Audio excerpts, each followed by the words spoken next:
5 তারিখে বাবুজান চলে গেলেন।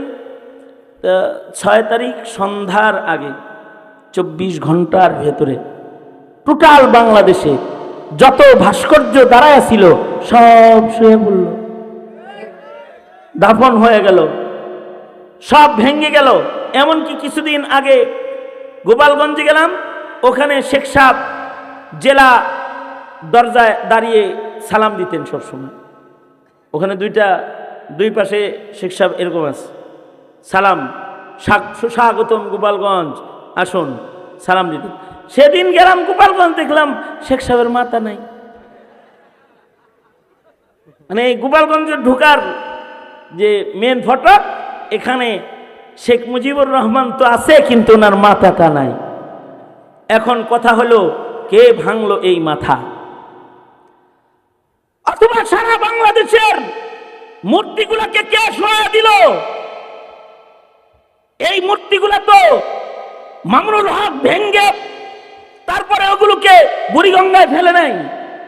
আরে বুড়িগঙ্গা পর্যন্ত যাওয়ারই তো টাইম পায় নাই।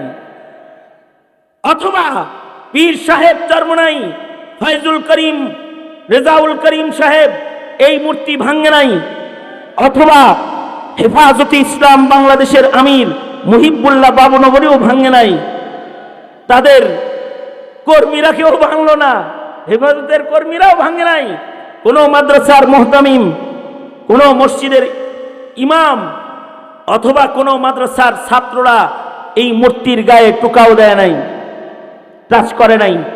কিন্তু 24 ঘন্টার ভেতরে সব মূর্তি শুয়ে পড়ছে। তার মানে হলো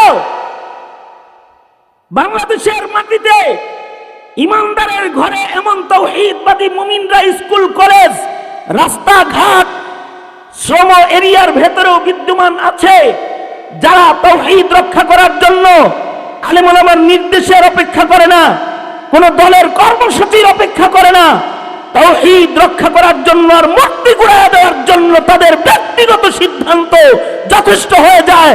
গোটা দেশ থেকে মূর্তি তারা দাফন করে ফেলেছে, মাটির সাথে মিশিয়ে দিয়েছে, মাত্র 24 ঘন্টার ব্যবধান।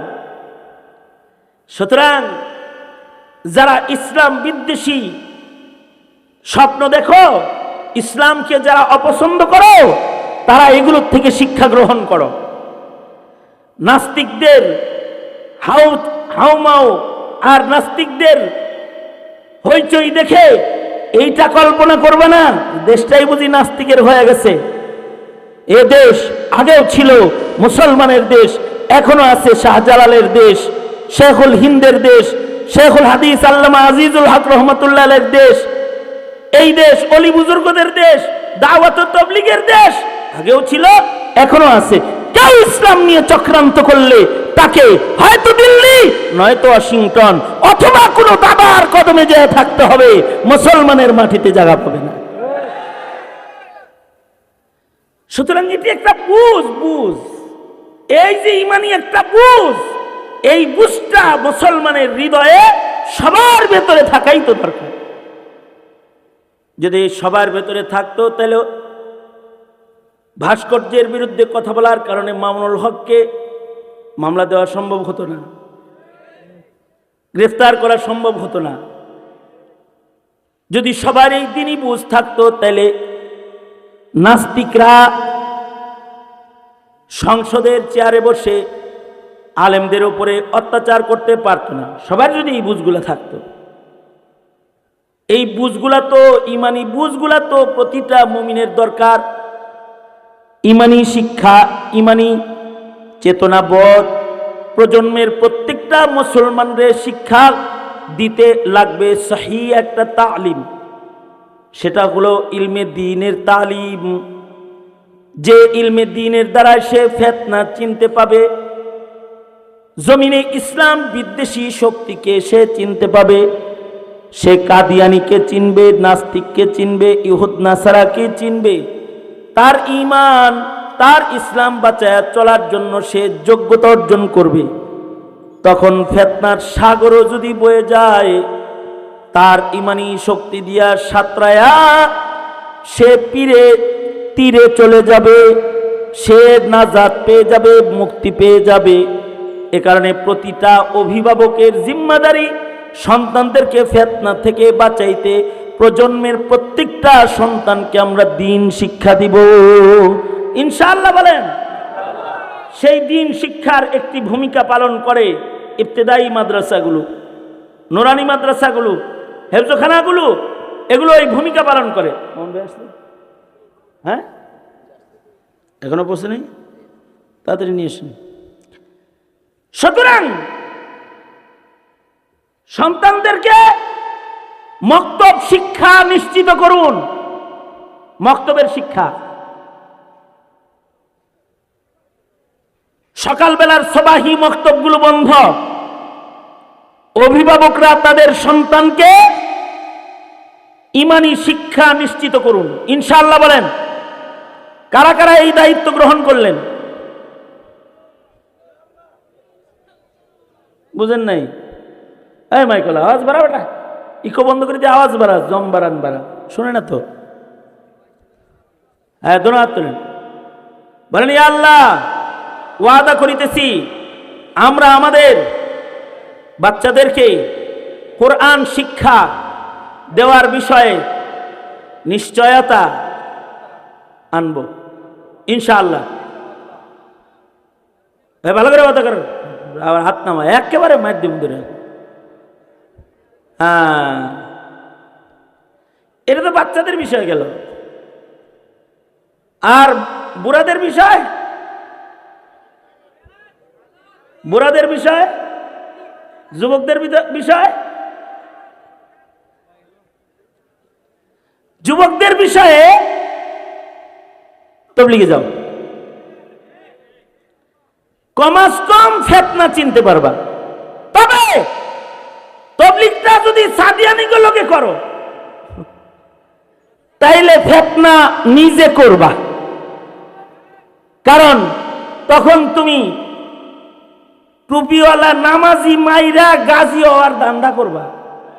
বেটা কাদিয়ানি চলে যাস না, এদেশে ইসলামের দুশ্মন চোখে দেখাস না। আলেম ওলামা যারা ইসলামের জন্য জেল জুলুম অত্যাচার সয়ে যায়, তারা যেই দাওয়াত তবলিগের পক্ষে কথা কয়, তোরা সেই দাওয়াত তবলিগের বিপক্ষে অবস্থান গ্রহণ করে হেলমেট বাহিনীতে পরিণত হয়ে তোরা ইজতেমায় ঢুকে লাশ ফেলে দিস। তোরা কি মনে করেছ ফিতনা চিনিস? জিনিস নেই। সুতরাং তাবলীগ করতে যায় আবার আওয়ামী লীগ হয়ে যাওয়া যাবে না। যেই তাবলীগ মারামারি করে সেই তাবলীগ কিন্তু আওয়ামী লীগ। তাবলীগ তো করবা, কিন্তু তাবলীগটা আলেমদের নিগরানিতে করবা। যদি উলামায়ে দ্বীনদের নিগরানিতে তবলীগের কাজটাও যুবকরা করতে পারো, তাহলে ঈমান চিনবা, ইসলাম চিনবা। ন্যূনতম জরুরি মাসাইল একটা চিল্লা দিলে ঠিক হবে। 2 রাকাত নামাজ পড়ার আদত, সুন্দরভাবে নামাজের মাসাইলগুলো হক আদায় করে পড়ার আদত হবে। তখন আমলগুলা ওজনদার হবে, আমলগুলা নষ্ট হবে না। 60 বছর যদি নামাজ পড়ো, 60 বছরের নামাজের ভেতরে যদি মাসাইল না থাকে, যে নামাজের মাসআলা বাদে নামাজ পড়েছো, 70 বছর পরে নামাজ পড়ো, কিন্তু তোমার এখনো পর্যন্ত নামাজের মাসাইল ঠিক হয় নাই, তাইলে কিন্তু এই নামাজগুলা নষ্ট হয়ে গেল। এই নামাজগুলা মিজানের পালায় ওজন হবে না। যদি বান্দার জিন্দেগীর নামাজ, বান্দার জিন্দেগীর ইবাদত, এটাকে নষ্ট না করে যদি মিজানের পালায় এটাকে যদি ওজনদার বানাইতে হয়, তাহলে ইবাদত শিখতে হবে, ইবাদতের মাসাইল শিখতে হবে, ইবাদত ইখলাসের সাথে করা শিখতে হবে, ঈমানের হিফাজত করা শিখতে হবে। কারণ যদি ঈমান নষ্ট হয়ে যায় তাহলে তার ইবাদতের কোনো কাজ হবে না। যার আকীদা নষ্ট, তার ইবাদত তাকে কোনো উপকার করবে না। যার আমলের ভেতরে রিয়া ঢুকে গেছে, ইখলাস নাই, তার আমল, তার ইবাদত মিজানের পালায় ওজনদার হবে না। যার ইবাদতের মাসাইল বিশুদ্ধ নয়, মাসআলা জানে না, তার ইবাদতগুলো নষ্ট হয়ে যাবে, মিজানের পালায় সেগুলো উপকার হবে না। আল্লাহ তাআলা তার বন্ধুর মাধ্যমে উম্মতকে বলে, সাবধান উম্মতেরা, তোমরা তোমাদের দুনিয়ার জীবনের মেহনতকে বরবাদ করবা না, নিজের আমলগুলোকে নষ্ট করবা না। কুল হাল নুনাব্বিউকুম বিল আখসারিনা আ'মালা আল্লাযীনা দাল্লা সা'য়ুহুম ফিল হায়াতিদ দুনিয়া ওয়া হুম ইয়াহসাবুনা আন্নাহুম ইউহসিনুনা সুনআ। মনে মনে মন কলা খায় যে অনেক নেক আমল তার আছে, কিন্তু ঈমান ঠিক না থাকার কারণে নেক আমলের দাম নেই। মনে মনে হিসাব আছে তার জীবনে ইবাদত অনেক, কিন্তু লিল্লাহিয়াত না থাকার কারণে, মুখলিস না হওয়ার কারণে, নিয়ত খারাপ হওয়ার কারণে তার অনেক ইবাদতের ভান্ডার তাকে জান্নাতের পথ দেখাবে না।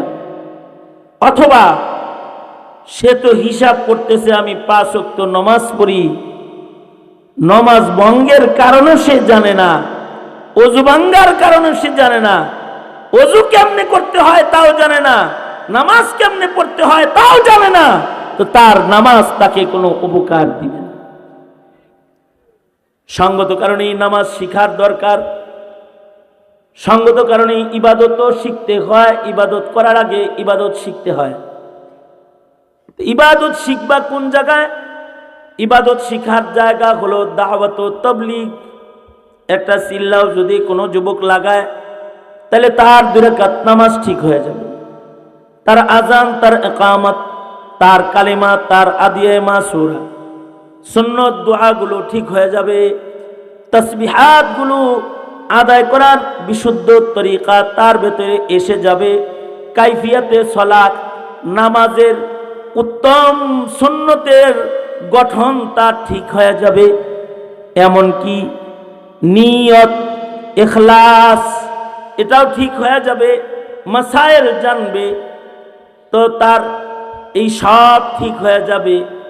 যখন ঠিক হয়ে যাবে তখন তার অল্প আমল নাজাতের জন্য যথেষ্ট হয়ে যাবে। আর এগুলো যদি ঠিক না হয় তাইলে ইবাদত তো করবে অনেক, কিন্তু তার ইবাদত তাকে কোনো উপকার দিবে না। যেমন আমাদের শেখ হাসিনা, উনি প্রতি উপজেলায় একটা করে মডেল মসজিদ করছেন, অনেক বড় নেক আমল। মসজিদ বানায় তো যারা ইমানদার তারাই মসজিদ বানায়, ইমানদারেরাই মসজিদ বানায়। উনি মসজিদও বানাইছে অনেক, 70 রাকাত করে নফল নামাজ পড়ছে, 80 রাকাত 70 রাকাত, ইবাদতও অনেক, ডেইলি কোরআন তেলাওয়াত করছে। কিন্তু ইমানে সমস্যা, খাতির ইমানদারদের সাথে না, খাতির হলো মুশরিকের সাথে। যাদের দাবি করে ভাব ধরে ইমানদারের, কিন্তু খাতির রাখে ইহুদি নাসারার সাথে, তাদেরকেই বলা হয় মুনাফিক। তাদেরকে কি বলা হয়? মুনাফিক। ইমানদারের খাতির তো ইমানদারের লগে না হইব। মসজিদে নববীতে ওই সকল ইমানদার যারা নবীর পিছনে নামাজ পড়ত, মসজিদে নববীতে ইবাদত করত, লম্বা পাগড়ি পরে ঘুরত, কিন্তু তাদের খাতির সাহাবীদের সাথে না। তাদের খাতির ছিল মদিনার ইহুদিদের সাথে, নাসারাদের সাথে, বেঈমানদের সাথে তাদের উঠা বসা, তাদের সম্পর্ক। নেক আমল অনেকের অনেক আছে, কিন্তু উঠা বসা হয়ে গেছে কাফেরের সাথে, উঠা বসা হয়ে গেছে নাস্তিক মুরতাদ বেঈমানের সাথে। ইমানদারের সাথে হলো দুঃসম্পর্ক। তার কর্মকাণ্ড এটা প্রমাণ করে তার ভিতরের ঈমান নষ্ট হয়ে গেছে। যদি কারোর ঈমান নষ্ট হয়ে যায়, কর্মকাণ্ডের কারণে যদি ঈমান নষ্ট হয়ে যায়, তখন তার নেকির কাজও তাকে কোনো উপকার করে না। এই ঈমানের এই সূক্ষ্ম বিষয় অথবা আমলের সূক্ষ্ম সূক্ষ্ম মাসাইল, এই সব বেশি সময় লাগবে না, মাত্র একটা চিল্লা 40টা দিন কেউ লাগাবে। তো তাবলীগের 6 উসুলের 1 নাম্বার হলো ঈমান। ঈমানের কথা শিখাবে, কালিমা শিখাবে, লা ইলাহা ইল্লাল্লাহর মর্ম বুঝাবে, লা ইলাহা ইল্লাল্লাহ কিভাবে রক্ষা করতে হয় এটা বুঝাবে, মুহাম্মাদুর রাসূলুল্লাহ কিভাবে হেফাজত করতে হয়, কিভাবে নবীর উপরে ঈমান রাখতে হয় এগুলো শিখাবে, তাকে নিয়ত শিখাবে, তাকে ইলম শিখাবে, তাকে জিকির শিখাবে, তাকে নামাজ শিখাবে, তাকে কোরআনে কারীমের তিলাওয়াত শিখাবে, বিশুদ্ধ করে কিছু সূরা মাত্র 40 দিনে তাকে ঠিক করে দিবে। এই বিশ্বব্যাপী দাওয়াত ও তাবলীগের এই মিশনটা হলো যারা ছোটবেলায় মক্তবে পড়েও তাদের ঈমান তাদের আমলকে সহি করে নাই, বিশুদ্ধ করে নাই, ঠিক করে নাই, তাদের আমলগুলো ঠিক করার মিশন হলো দাওয়াত ও তাবলীগ।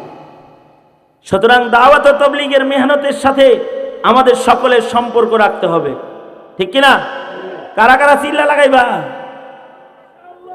নিয়ত করো, নিয়ত করো, ইনশাআল্লাহ চিল্লা হবে তো, ইনশাআল্লাহ সাপ্তাহিক আমল হবে। কাদের সাথে? উলামাদের সাথে। কাদের সাথে? জোরে বলো। কারণ উলামাদের সাথে যদি না করো তাহলে মাসালা চিন্তা না, বেজাল লাগাই দিবা। কারণ ইলম ছাড়া মাসাইল বিশুদ্ধ করা সম্ভব না। সুতরাং আলেম ওলামা যেখানে, আলেম ওলামা নাই যেখানে, মনে থাকবো তো, আলেম ওলামা যেখানে আমরা আছি সেখানে, আলেম নাই যেখানে, যেই তাবলীগে আলেম ওলামা নাই ওই তাবলীগে আমরা নাই, যেই খানকায় আলেম ওলামা নাই ওই খানকায় কি ইসলাহে নফস আছে? না পাপাচার ঢুইকা যায়, গান বাদ্য এগুলো ঢুইকা যায়, খানকা নামে দুষ্ট কাজের আখড়া হয়ে যায়, ঠিক কিনা? জোরে আওয়াজ করে বলো। আছে না এমন অনেক খানকা যে পীর মুরিদি আত্মশুদ্ধির এলান দেয়, এলানটা হয়, ঘোষণাটা হয় যে আমরা আত্মশুদ্ধি করি, পীর মুরিদি করি, মানুষের হৃদয় ঠিক করি, মানুষের হৃদয় জারু দেই। এইটা করতে গিয়ে সবাই রে ঢোলের বাড়ি শোনায়, সবাই রে গান শোনায়, জারি গান শোনায়, বাদ্যযন্ত্রের আওয়াজ তাদেরকে শোনানে অভ্যস্ত বানায় ফেলায়। জিকির তো নাই, আল্লাহ পাওয়ার ফিকির তো নাই, বরঞ্চ আখিরাত থেকে গাফেল হয়ে যায়, আখিরাত থেকে বিমুখ হয়ে যায়। এই যে যারা আখিরাত থেকে বিমুখ হয়ে যায়, যেই সকল খানকায় গিয়ে ওই খানকাগুলোর মূল সমস্যা হলো ওই খানকার সাথে উম্মতের আলেমদের সম্পর্ক নাই। খিচুড়ির সম্পর্ক আছে, গরু ছাগলের সম্পর্ক আছে, কিন্তু আলেমের সম্পর্ক নেই। আর যে সকল খানকাগুলোর সাথে ওলামায়ে দ্বীনের সম্পর্ক আছে, সেই সকল খানকায় গেলে ইখলাস যুক্ত ইবাদত করার যোগ্যতা এসে যায়, ইখলাস যুক্ত ইবাদত করার যোগ্যতা এসে যায়। খুলুসিয়াত, ইখলাস, নিয়াত, হৃদয়ের স্বচ্ছতা ওই সকল খানকায় গেলে এসে যায়। এই হৃদয়ের স্বচ্ছতা যেটা, এটা যার যত উন্নত হবে তার আমল মিজানের পালায় তত বেশি ওজনদার হবে। আল্লাহর রাসূল বলেন, ক্বালা রাসূলুল্লাহি সাল্লাল্লাহু আলাইহি ওয়াসাল্লাম, রুব্বা আমালিন সাগীরিন তুআজ্জিমুহুন নিয়াহ, রুব্বা আমালিন কাবীরিন তুসাগগিরুহুন নিয়াহ। আল্লাহর নবী বলেন, কিছু কিছু আমল আছে, আমলগুলা ছোট, কিন্তু নিয়তের কারণে মিজানের পালায় আমলগুলো বড় হয়ে যাবে। আর কিছু কিছু আমল আছে, আমলগুলা অনেক বড়, কিন্তু নিয়ত খারাপ হওয়ার কারণে আমলগুলা কম ওজন, ওজন নষ্ট হয়ে যাবে। কই হ্যাঁ তকবীর দে, কি পাইপের ভিতরে ঢুকছে না মাহফিলের ভিতরে ঢুকছে? কেবল পাইপের ভিতরে ঢুকছে। আচ্ছা, কিছু কিছু আমলগুলো আকৃতি ছোট, কিন্তু নিয়ত অনেক ভালো। নিয়তের কারণে অল্প আমল নাজাতের জন্য যথেষ্ট হয়। সুতরাং ভালো নিয়ত যেটা, এইটা শিখার জন্য তাজকিয়াতুন নুফুসের মেহনতেরও দরকার আছে। জমিনে ইলম রক্ষার জন্য মাদ্রাসা দরকার। ইলম রক্ষার জন্য কি দরকার? মাদ্রাসা দরকার, উলামায়ে কেরাম দরকার। আর জমিনের মানুষের আমল রক্ষা করার জন্য দাওয়াত ও তাবলীগ দরকার। সূরা কাহফ ইয়াউমুল জুমআতে তিলাওয়াত করা সুন্নাত। কেউ যদি ইয়াউমুল জুমআতে সূরা কাহফ তিলাওয়াত করে তাহলে নবী পাক খুশখবরি দিয়েছেন, সুসংবাদ, যারা সূরা কাহফ তিলাওয়াত করবে আল্লাহ তাআলা তাদেরকে দাজ্জালের ফিতনার থেকে হেফাজত করবে। আমার এই কথাটা শোনেন নাই মনে হয়? তো শুনছেন তো বেবলার মতো সুবহানাল্লাহ কইছেন কে মিয়া? দাদারে আদা পড়া দেন, শোনেন নাই ভালো করে, অন্যমনস্ক ছিলেন। আবার শোনেন বলি, যারা শুক্রবারে সূরা কাহফ পড়বে তাদেরকে আল্লাহ তাআলা দাজ্জালের ফিতনার থেকেও হেফাজত করবেন। এখন ভালো হইল কে? এখন যে কারণে ভালো হয়েছে সামনের গুলোও যেন ওই কারণ থাকে। দাজ্জালের ফিতনার থেকে বাঁচার দরকার আছে না নাই? বলবেন দাজ্জাল কি আয়া পড়ছে? দাজ্জাল তো আইব কিয়ামতের আগে।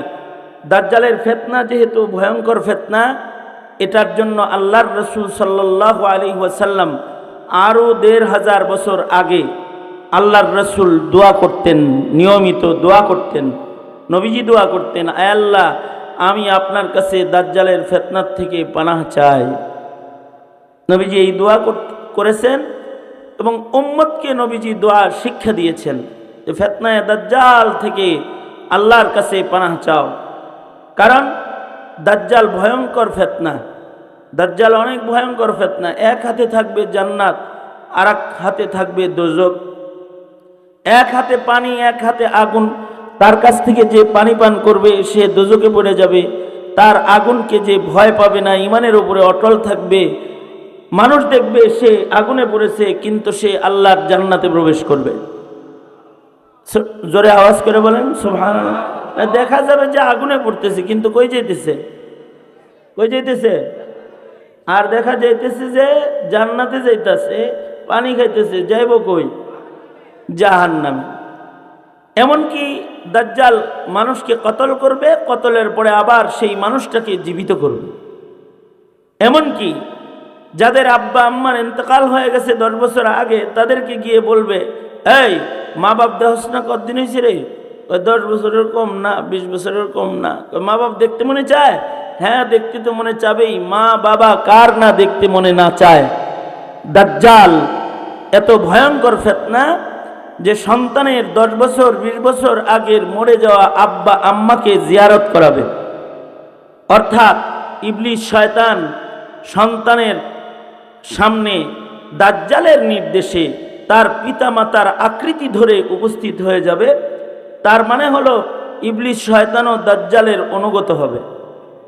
এত বড় ফিতনা হলো ফিতনায়ে দাজ্জাল। এই দাজ্জালের ফিতনার থেকে আল্লাহর রাসূল সাল্লাল্লাহু আলাইহি ওয়াসাল্লাম ১৫০০ বছর আগে আমাদেরকে দাজ্জালের ফিতনার থেকে বাঁচার দোয়া, বাঁচার আমল আল্লাহর রাসূল শিক্ষা দিয়ে গেছেন। ফিতনা চেনা দরকার, ফিতনার থেকে বাঁচা দরকার। যারা দাজ্জালকে চিনবে তারা দাজ্জালের ফিতনায় পড়বে না। তারা বলবে, এতদিন পর্যন্ত দাজ্জাল তোর ফিতনা সম্পর্কে আমার জ্ঞান অর্জন হয়েছে, ইলমুল ইয়াকিন হয়েছে, এখন তোকে চোখে দেখে আমি বুঝে ফেলেছি আসলেই তুই একটা বড় শয়তান। যারা ফিতনা চিনবে তারা দাজ্জালকে দেখে এরকম চিনে ফেলবে এবং তারা কালিমার উপরে অটল থাকবে। দাজ্জাল তাদেরকে হত্যা করবে, তারা শহীদ হয়ে তাৎক্ষণিক তারা আল্লাহর জান্নাতে প্রবেশ করবে। আল্লাহু আকবার বলেন। আর যে চিনবে না, যে তার ধোঁকায় পড়ে যাবে, সে দোজখে পড়ে যাবে। এ কারণে আমাদের মাদারিসে কওমিয়াতে কিতাবুল ফিতান আলাদা অধ্যায়, ফিতনা ফাসাদের অধ্যায় পড়ানো হয়, যে যুগে যুগে কি কি ফিতনা এসেছে, সামনের ফিতনা কেমন কেমন হতে পারে, এর উপরে তাকরীর করা হয়, এর উপরে বয়ান হয়।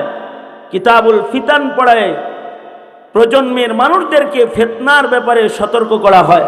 কারণ আল ফিতনাতু আশাদ্দু মিনাল কাতাল, হত্যাকাণ্ডের চাইতেও অনেক বেশি ভয়ঙ্কর হলো ফিতনা। কারণ যেখানে ফিতনা শুরু হয়ে যায় সেখানে রক্তের সাগর প্রবাহিত হয়ে যায়। একটা হত্যাকাণ্ড সেখানে হয় না, ফিতনা শুরু হয়ে গেলে বহু মানুষের জান সেখানে শেষ হয়ে যায়, রক্তের স্রোত প্রবাহিত হয়ে যায় যেখানে ফিতনা শুরু হয়ে যায়। এ কারণে আল্লাহর রাসূল সাল্লাল্লাহু আলাইহি ওয়াসাল্লাম আলাদা আরো দোয়া শিখাইছেন।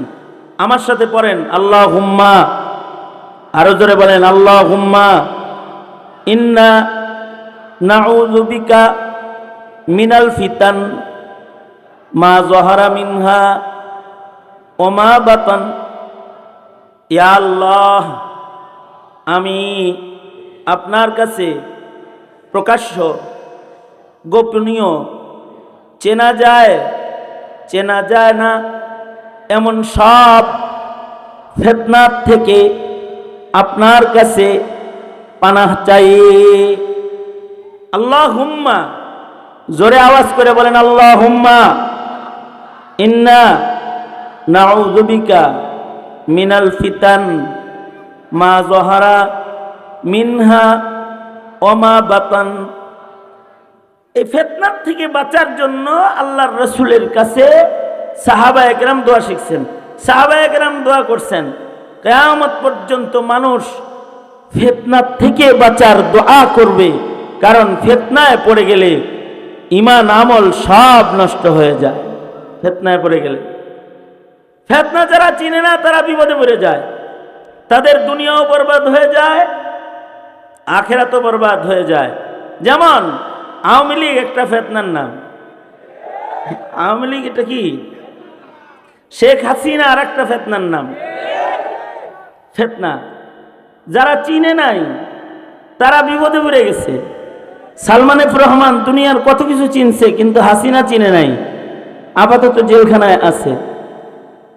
আওয়ামী লীগকে চিনে নাই, না চিনার কারণে কালামানিক কলা পাতায় শুইছে, জানাজার মানুষ হারাইছে, মুসলমানের কবরস্থানে কবর হারায়া যাওয়ার সম্ভাবনা আছে। যারা ফিতনায় পড়ে ঈমান বরবাদ করে ফেলে তাদেরকে মুসলমানের কবরস্থানে দাফনও হইতে দেওয়া হয় না।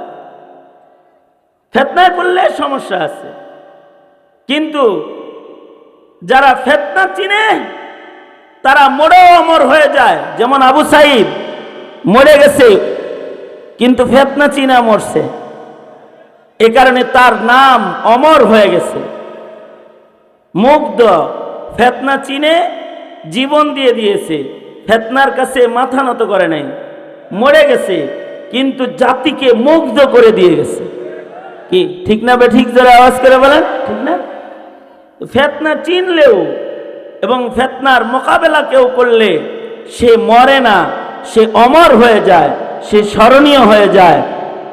তার আলোচনা জমিনের পরে আল্লাহ তাআলা বাকি রেখে দেয়। এ কারণে ফিতনা চিনতে হয়। ফিতনা চিনবে। ফিতনা চিনার একটা আমল হইল, হেই 1.5 ব্যাটারি 1 ব্যাটারি যা আছে তাই, আখবাসুন নাস কাহেগার, গালিগালাজ করতে চাই না, কিন্তু যখন কথা শোনে না তখন গালি ছাড়া আর কোনো উপায় থাকে না। খবিস কথা বলতে মানা করতেছি না। বয়ডা কোথাকার বয়ডা, তুই তোর কান কই রেখে আইছিস মাহফিলে? এ বললাম যে কথা বলিস না, এটা শুনোস না কেন? তো ফিতনা চিনতে এবং ফিতনা থেকে বাঁচতে একটা আমল হলো সূরা কাহাফের তিলাওয়াত। কেউ যদি ইয়াউমুল জুমআতে সূরা কাহাফ তিলাওয়াতকারী হয়, আল্লাহ তাআলা তাকে দাজ্জালের ফিতনা থেকেও হেফাজত করবেন। আমাদের বাপ দাদারা বলেছেন শুক্রবারে শুধু নয়, সূরা কাহাফ যদি প্রতিদিন পড়া যায়, কেউ যদি প্রতিদিন একবার সূরা কাহাফ তিলাওয়াত করে, তো আশা করা যায় আল্লাহ তাআলা জমিনের সকল ফিতনা থেকে কাহাফ তিলাওয়াতকারীকে আল্লাহ তাআলা হেফাজত করবে। সূরা কাহাফ তো এক লাইনের কুল হু আল্লাহর সূরা না, অথবা ইন্না আতাইনা না, অথবা সূরাতুল আসরের মতো 3 আয়াতের সূরা না, এটা তো 12 পৃষ্ঠা। এটা যদি পড়তে হয় তাইলে নুরানি নামাজ শিক্ষা বই দেখা মুসলমানিত্ব ঠিক কইরা সূরা কাহফের তেলাওয়াতকারী হওয়া জীবনেও সম্ভব না।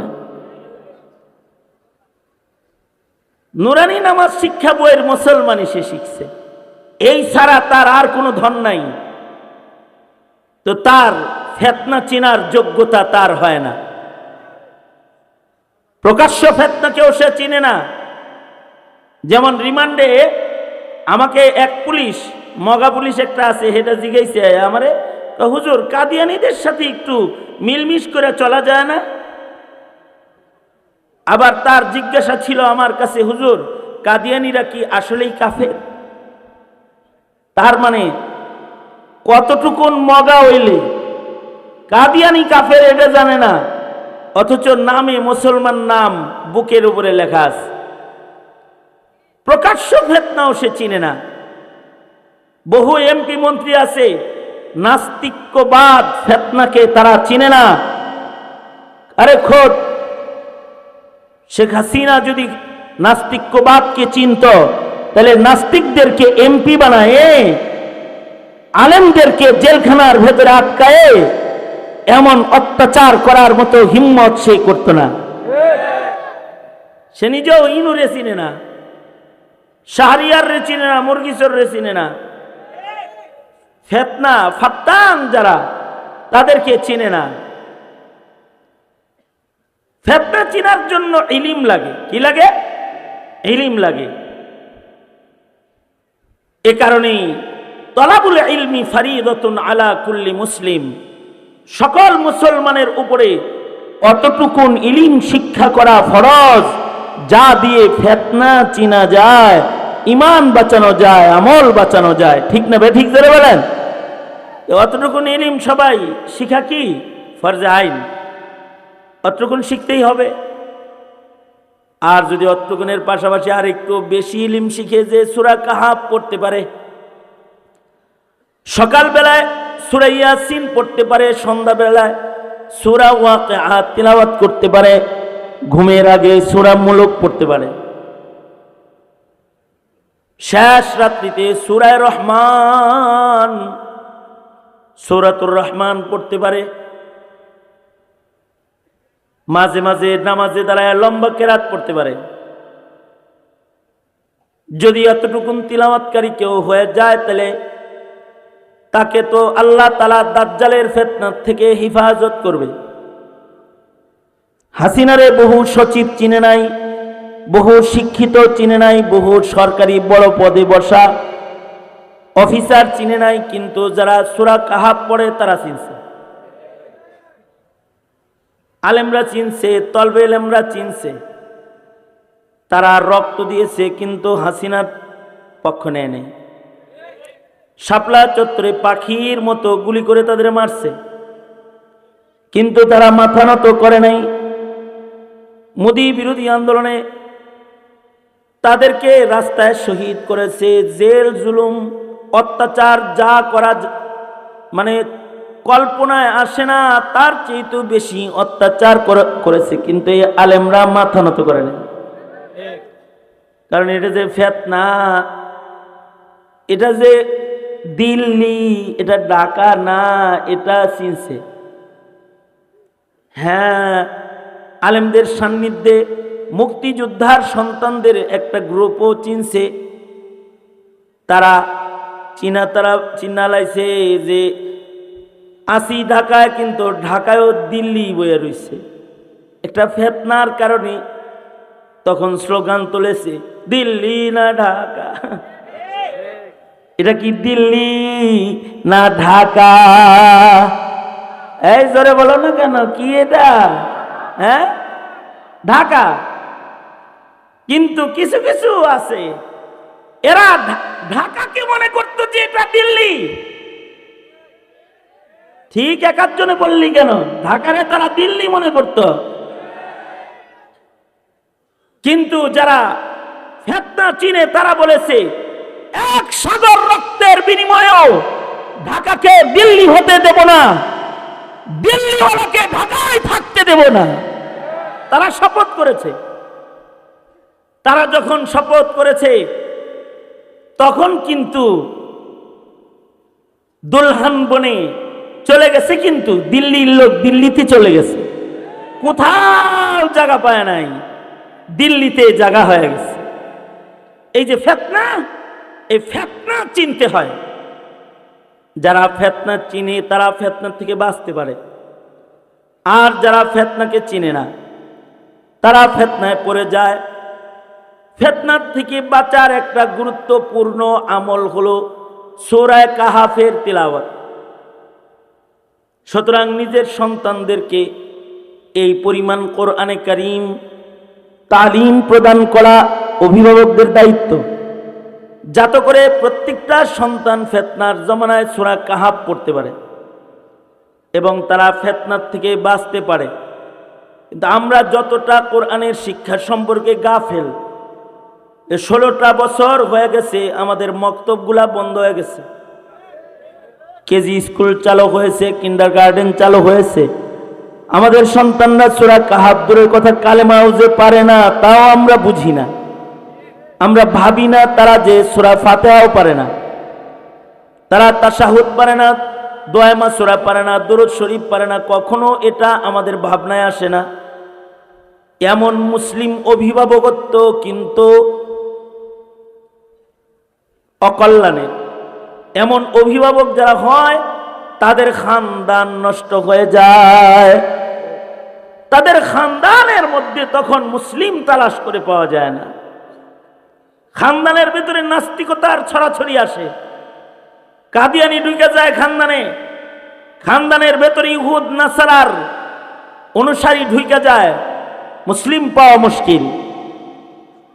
এখন নিজের খান ও দানকে বাঁচাইতে, নিজের প্রজন্মকে ফিতনা চিনাইতে কোরআন পড়াইতে হবে। কি পড়াইতে হবে? জোরে আওয়াজ করে বলেন, সবাই মিলে আওয়াজ করে বলেন, কি পড়াইতে হবে?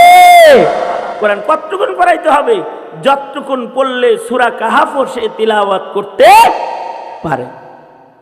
এটা করবেন কারা কারা? ছেলেদেরকে এতটুকুন কোরআন মজিদ পড়াইবেন যেন সূরা কাহাফ পড়তে পারে ভালো করে প্রতি শুক্রবার। ভালো করে ওয়াদা কর। নওজোয়ানরা বেশি, বিয়ে করস নাই অনেকেই, ঠিক না? কারা কারা বিয়ে করস নাই হাত তোল।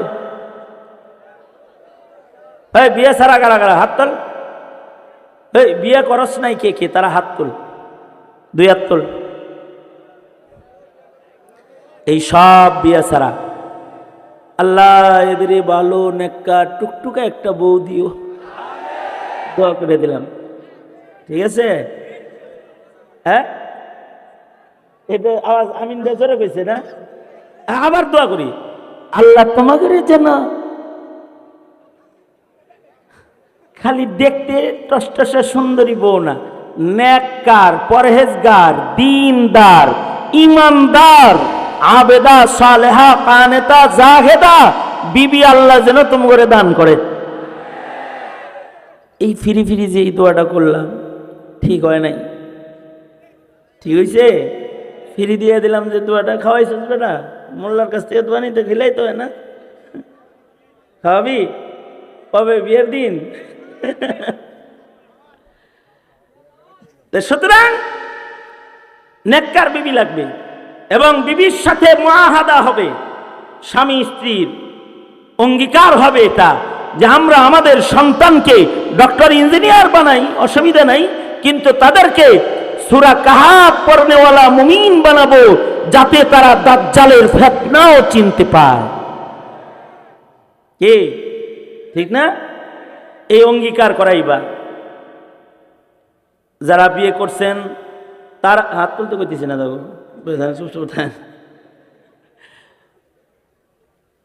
যারা বিয়ে করছেন তারা তাদের বিবিকে বলবেন, আসো আমরা স্বামী স্ত্রী মিলে আমাদের ঘর বাঁচাই, আমাদের সন্তানকে কোরআন পড়নেওয়ালা বানাই, সূরা কাহাফ পড়নেওয়ালা বানাই, সূরা ইয়াসিন পড়নেওয়ালা বানাই।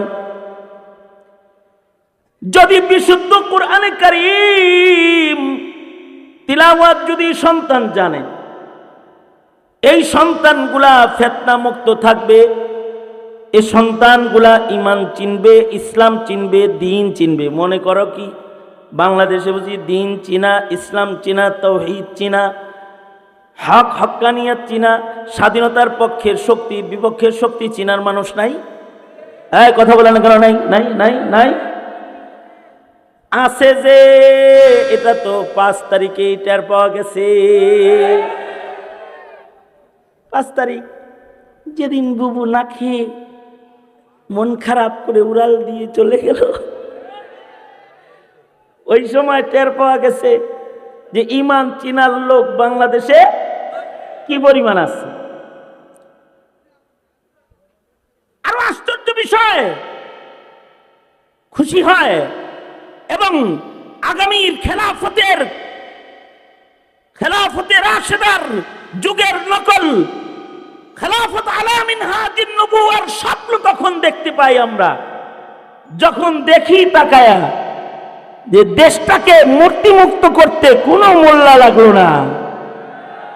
এটা যখন চিন্তা করি তখন সাহস পাই এবং খুশি হই, আনন্দিত হই এবং কদম সামনে বাড়াতে অনেক সাহস, অনেক বেশি আনন্দ উৎসাহ হৃদয়ের ভেতরে জায়গা পায় যখন মুসলিম যুবকদের ঈমান দীপ্ত সাহসিক অবস্থানটা আমাদের চোখের সামনে ভেসে ওঠে।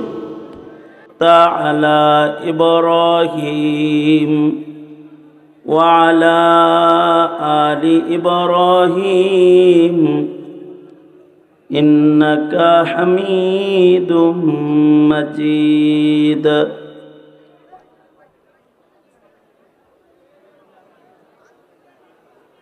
সৈয়দুল উলুম ইসলামিয়া মাদ্রাসা 5 আয়োজিত 40তম বার্ষিক ইসলামী মহাসম্মেলনের মোহতারাম সদর, মোহতারাম সভাপতি, উপস্থিত হজরত, বুজুর্গ, উলামায়ে কিরাম, সম্মুখপানে সমবেত দিন প্রিয়, ইসলাম প্রিয়, দিনদার ইমানদার মুমিন মুসলমান ভাইরা, পর্দার আড়াল থেকে আলোচনায় শামিল মা বোনেরা, বিশ্বজগতের মালিক, বিশ্ব প্রতিপালকের বিশ্ব দরবারে কালিমাত শকর যে মহান রব্বুল আলামিন অত্যন্ত দয়া করে, মায়া করে, ভালোবেসে রহমতি বরকতি জান্নাতের টুকরা বাগানে উম্মতের ওলামায়ে দ্বীনদের সোহবতে আল্লাহ তাআলা আমাদেরকে দ্বীনি নসিহত শোনার জন্যে মাদ্রাসার মাহফিলে হাজির হওয়ার তৌফিক দান করেছেন। এজন্যে কালিমাত শকর পড়ি, শুকরিয়া আদায় করি, জবান ছেড়ে ভক্তি ভরে সমস্বরে আওয়াজ করে মোহাব্বতে সকলে বলুন আলহামদুলিল্লাহ।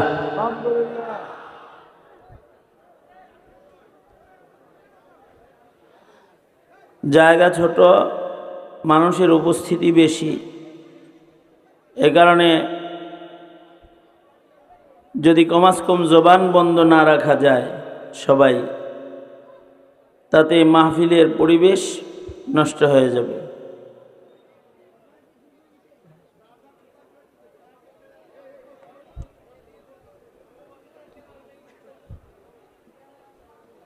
এই এই কথা বন্ধ করবি, কথা বলবো না কিন্তু, বয়ান করবো না। আবার কথা বললি চুপ, এ কথাও কইতে পারবি না। সবাই যার যার হালতে ছেড়ে দে, এই পর্দাও খুলে দে, এই পর্দা খুলে দাও, সব নীরব, কোনো কথা নেই। বসেন এটাও বলা যাবে না, চুপ করেন এটাও বলা যাবে না। আর ওই দিক দিয়ে যা যে পাকার থেকে নিচে পুকুরে যা গোসল করে আইগা, নড়াচড়া করিস না। আর এখন আর কোনো বিছনা বিছাবিছি নাই, যে যেখানে যতটুকুন বিছানা আছে অতটুকুনি। আর ভলেন্টিয়াররা কোনো বিছনা বিছাইবে না, যার যার হালতের উপরে ছেড়ে দাও। মাহফিলের একেবারে শেষ ভাগ। আপনারা এইদিকে তাকান,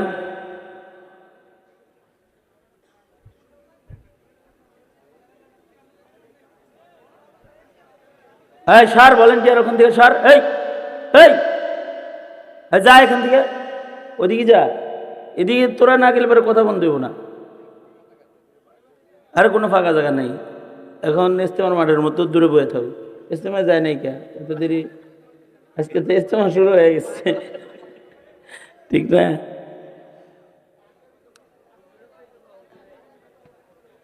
এ পিছনে কারা, পিছনে কারা দেখেন তো সবাই। এদিকে তাওয়াজ্জুহ আলোচনার দিকে থাকলে আলোচনা করা যায়, তাছাড়া আলোচনার দরকার নেই। আপনারাও বেশি থাকেন, আমরাও বেশি থাকি, সমান সমান, ঠিক আছে? দুনো হাত উপরে তোলেন, সোজা করেন, নাড়াচাড়া দেন ছোট করে, কি সুন্দর দেখা যায়। জবান খুলে আওয়াজ করেন, বলেন সুবহানাল্লাহ। জমিনের মানুষের আমলের ওজনকে বৃদ্ধি করার জন্য তাজকিয়াতুন নুফুস, খানকার আমল দরকার, খানকা দরকার। তবে শর্ত, এই খানকায়ে তাবলীগ এই সব উলামায়ে কেরামের নিগরানিতে যখন চলবে, তখন এটা উম্মতের জন্য উপকারী। যখনই উলামায়ে কেরামের নিগরানি শূন্য হয়ে যাবে, তখন এটার ভেতরে ফিতনা ঢুকে যাবে। ফিতনা চিনা কিন্তু এত সহজ কাজ না। সুতরাং আমরা আমাদের বাচ্চাদেরকে দিন শিখাইতে, ইলমে দ্বীনের তালিম এটা অব্যাহত করব, আবশ্যক করব।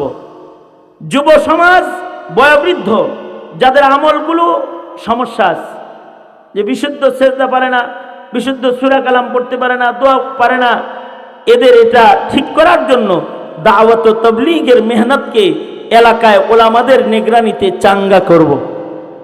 আর হৃদয়ের হালাত উঁচু বানাইবার জন্য হক্কানি পীর মাশায়েখদের কাছে গিয়ে আত্মশুদ্ধির আমলও জারি রাখব। এই সব দ্বীনের শোবা আল্লাহ তাআলা আমাদের সবাইকে দ্বীনের এই শোবাগুলোর কদর করার তৌফিক দান করুন, আমিন। আর আজকের মাহফিলের প্রধান অতিথি আলহাজ কাজী শাহ মুফাজ্জল হোসেন কায়কোবাদ দাদা, উনি আপনাদেরকে সালাম বলেছেন এবং দোয়া চেয়েছেন। আর আগামী 5 তারিখে ঈদগাহ মাঠে, ওখানে বাদ জোহর থেকে গুরুত্বপূর্ণ তাফসীর মাহফিল অনুষ্ঠিত হবে। সেখানে আমিও আছি, মুফতি হাবিবুল্লাহ মোহাম্মদ কাসিমি সাহেব আছে, আরও অনেক ওলামা হজরতরা ওখানে আছে। ওই মাহফিলে আপনারা বাদ জোহর আমন্ত্রিত। বাদ জোহরই শুরু হয়ে যাবে, জোহর থেকে এশা পর্যন্ত। আর ডান পাশে বসে আছেন কায়কোবাদ সাহেবের মামা, সফল চেয়ারম্যান, ওনার জন্য দোয়া করবেন, আল্লাহ তাআলা ওনাকে নেক হায়াতে বারাকা দান করে। এই মাদ্রাসার বড় হুজুর যিনি আমেরিকাতে রয়েছেন, তো তিনি আপনাদের কাছে বিশেষ দোয়া প্রার্থী হয়েছেন। গত মাহফিলেও এসেছিলেন, কিন্তু এই মাহফিলে উনি আসতে পারেন নাই, আগামীতে আসবেন। এত সুন্দর একটা আয়োজন উনি উপস্থিত থাকতে না পারাটা, এটা উনি দুঃখ প্রকাশ করছেন। ওনার জন্য দোয়া করবেন। সবচেয়ে বড় কথা, এই মাদ্রাসার ছাত্র এবং হুজুরের খাস শাগরেদ হাফেজ ইয়াকুব আলী সাহেব, ওনার এই মাদ্রাসার সাথে সম্পর্ক হওয়ার কারণে আমরা প্রতি বছর এই মাদ্রাসার মাহফিলটায় আসি। আল্লামা মামুনুল হক সাহেবের আজকের আগমনটাও ইয়াকুব সাহেবের সাথে ওনার এবং ওলামা হজরতদের হৃদ্যতারই একটা বহির্প্রকাশ। মোহাব্বতের কারণেই এই সব ওলামা হজরতগণ সবাই এখানে তশরিফ এনেছেন। হ্যাঁ, আলহাজ আবুল কালাম আজাদ সাহেব, উনি এই মাদ্রাসার একজন অভিভাবক, মাদ্রাসার সার্বিক হালাত দেখভাল করতেন, প্রতিষ্ঠাতা। এই জায়গাগুলো ওনার দেয়া, উনি অসুস্থ, ওনার জন্য, হ্যাঁ, ওনার ভাতিজা এখানে আছে, আর ওনার জন্য দোয়া করবেন, আল্লাহ তাআলা যেন ওনাকে সুস্থ করে দেয়, নেক হায়াত লম্বা করে দেয়। এই মাহফিল, এই মাদ্রাসা দিন দিন তারাক্কি, উন্নতি দেয়। আল্লাহ তাআলা এই মাদ্রাসার দিকে এলাকাবাসীকে ঝুঁকায় দেয়। একটা মাদ্রাসা দিনের বাতি, এই বাতি যত পাওয়ারফুল হবে এলাকার শিরিক বিদআত তত দূরীভূত হবে। কি ঠিক না বেঠিক? আওয়াজ করে কোন না, ঠিক না বেঠিক? মাদ্রাসা যত পাওয়ারফুল হবে এলাকার শিরিক বিদআত তত দূরে চলে যাবে, আলো আসবে তো অন্ধকার কেটে যাবে। সুতরাং এই মাদ্রাসা এলাকার জন্য নিয়ামত, রহমত, বরকত। এই মাদ্রাসাটার এই কদরদানি আমাদের যত বেশি হবে এর ফলাফল আমাদের প্রজন্মের জন্য তত বেশি ভালো হবে। আল্লাহ তাআলা অত্র এলাকাবাসীকে এই পাইপ মাদ্রাসার কদর করার তৌফিক দান করেন এবং এই মাদ্রাসাকেও আল্লাহ তাআলা কবুল আর মঞ্জুর করেন। এই মাদ্রাসায় যারা সাদাকা খায়রাত করছে, মরে গেছে, চলে গেছে, তাদের আল্লাহ তাআলা মাফ করে দেন। সবচেয়ে ভালো হয় আজকের এই বিশাল আয়োজন, আপনারা আসছেন, একটা রুমাল পাঠাইতে চাই আপনাদের কাছে। যদি আপনারা সবাই কিছু কিছু আজকে দিয়ে যান তাহলে আজকের নগদ সাদকাটার ওজন অনেক বড় হবে। কারণ মামুনুল হক সাহেবের আগমন লক্ষ্যে আপনাদের আজকের উপস্থিতি, এটা এই ব্যাপক উপস্থিতি, এই ব্যাপক উপস্থিতি থেকে মাদ্রাসা উপকৃত হবে। ভলেন্টিয়ার এখন তো ভিতরে ঢোকানো সম্ভব না, কিন্তু আপনারা নিজেরাই যদি 10 হাত দূরে দূরে একজন করে একটু ভলেন্টিয়ার হয়ে যান আর ভেতরে যদি একটু চক্কর দেন আর যে যা দিবে নগদ এইটা যদি খালি নিয়ে আসেন এখানে, তাহলে মাদ্রাসাটা উপকৃত হয়। রুমাল নিয়ে অথবা গামছা যাদের হাতে আছে নিয়ে ভেতরে একটু কিছু লোক দাঁড়ান, তো দাঁড়ান, ভেতরে একটু চক্কর দেন। নগদ একটা সাদাকা, যেটা যে যা আনছেন তার থেকে বড় নোটটা দিয়ে গেলেন, বড় টাকাটা দিয়ে গেলেন। তা আপনাদের সবার আজকের সম্মিলিত ছোট্ট একটা সাদকাও আজকে অনেক বড় একটা সাদকা হইতে পারে। 1500 এভাবে করে যারা 2000 5000 দিবেন তারা 2-4 মিনিটের ভেতরে যারা নিয়ত করছেন যে বার্ষিক মাহফিলে তারা দেন, তারা মেহেরবানি করে স্টেজে দিয়ে দেন। মামুনুল হক সাহেব চলে আসছেন, এখনই স্টেজে চলে আসবেন, এখনই স্টেজে আসবেন। উনি স্টেজে ঢোকার আগেই আপনারা এই রুমালটা চক্করটা কমপ্লিট করে ফেলেন। পকেটে হাত দিয়েছেন, বাইর করছেন, দেন দেন দেন দেন, রুমালে দেন, রুমালে দেন, রুমালে দেন, রুমালের ভেতরে দেন। আর এই রুমালওয়ালাদেরকে একটু চলার জন্য আপনারা একটু একটু রাস্তা দেন, এরা যেন একটু চলতে পারে। এদেরকে একটু সাহায্য করেন, সহযোগিতা করেন, ওদেরকে চলতে দেন। আর যারা সাদাকার নিয়ত করেছেন আপনারা এই রুমালের ভেতরে দেন, সাদাকা করেন। আল্লাহ তাআলা সবার সাদাকা কবুল করেন। আজকের সভাপতি মুজিবুল হক সাহেব, তৌফিক সাহেব, বিশেষ অতিথি তৌফিক আহমেদ মীর সাহেব, উনি 5000 টাকা নগদ। বসা, গামছা ছাড়া তোরা দাঁড়াইছিস কে রে?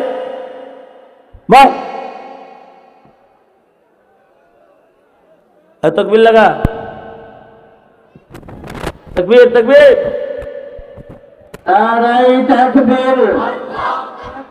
শাইখুল হাদিস সাহেবের আগমন ইসলামী মহাসম্মেলনের পক্ষ থেকে, আয়াতবাসীর পক্ষ থেকে নারায়ে তাকবীর। আল্লামা মামুনুল হক দামাত বরকাতুল সাহেবের আগমন শুভেচ্ছা আয়াতবাসীর পক্ষ থেকে,